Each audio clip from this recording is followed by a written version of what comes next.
Beralih ke Kabupaten Bandar Meriah, saudara, aktivitas gunung api Burnitelong di Kecamatan Timang Gajah, Bandar Meriah meningkat dari level normal menjadi waspada. Peningkatan status itu dikeluarkan akibat aktivitas gempa vulkanik yang terjadi mencapai ratusan kali.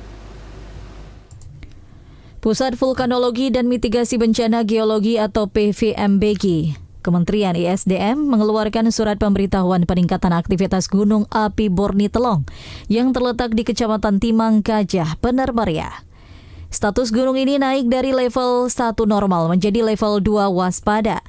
Pemberitahuan tersebut terhitung sejak tanggal 2 Agustus pukul 18 waktu Indonesia Barat.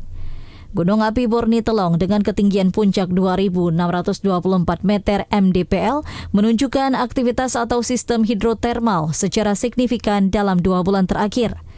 Berdasarkan evaluasi menyeluruh yang tercatat pada tanggal 1 Juli hingga 2 Agustus 2025, terdapat sejumlah aktivitas kegempaan, masing-masing meliputi 11 gempa vulkanik dangkal, 121 kali gempa vulkanik dalam, 24 kali gempa tektonik lokal, dan 60 kali gempa tektonik jauh.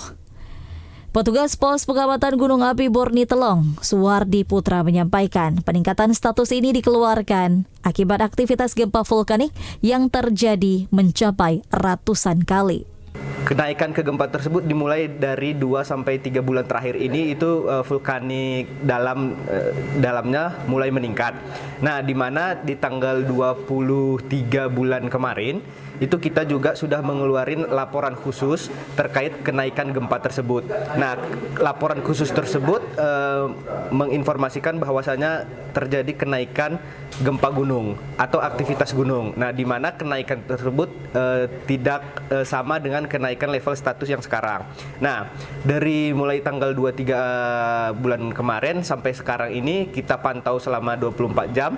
Nah, ternyata ada peningkatan. Nah, maka dari situ kita dari PPMBG dan mengajukan ke Bandung, ke pusat, bahwasannya level Gunung Burnitelong dinaikkan menjadi level 2. Masyarakat diimbau untuk tetap waspada dan tidak mendekati gunung serta melakukan aktivitas di seputaran gunung tersebut. Dari Aceh Tengah, Mutia, TVRI Aceh melaporkan.